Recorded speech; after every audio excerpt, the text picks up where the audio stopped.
مشکل این جامعه اینه که یک نفر کرده آقا، به او حق همه چیز داده، هیچ بازخواستی هم ازش نمیکنه، بعد تمام مردمان جامعه شدن رعیت و بنده. نه خیر، همه ما آقاییم.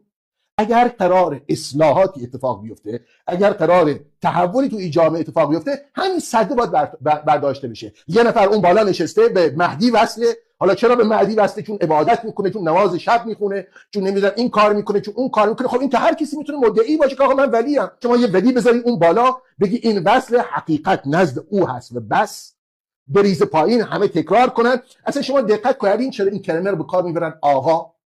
چرا اسم نمیگن؟ چون این کلمه کوچیکه، همه جا میتونه بره، در تمام جلسات، در حرف همه میتونه بیاد. آقا فرمودن، آقا فرمودن، آقا فرمودن. این یعنی قدرت منتشر کردن یک شخصیت در کلیت جامعه، که افراد همین که کلمه آقا رو بشنون دیگه اصلا سکوت کنن، عقب برن، پس بکشن. آقا گفتن، آقا فرمودن، مطابق نظرات آقا، منهیات آقا. این کلمه کوچیک کل ساحت این جامعه رو در بر گرفته. فکر میکنه اگر دولت مثلا از دولت احمدی نژاد بشه دولت اعتدال، یا از دولت آقای رئیسی بشه دولت آقای پزشکیان، مثلا اتفاقی میفته. نه بابا، هیچ اتفاقی نخواهد افتاد. اینا که همه صاحبان قدرتن، همشون هم همون کسانی هستن که فکر میکنن یه آقا دارن، خودشون هم نوچه های آقا هن یا رعیت آقا هن، و باید اتفاقا آقای پزشکیان گفت که من اومدم فقط حرفای آقا رو اجرا کنم.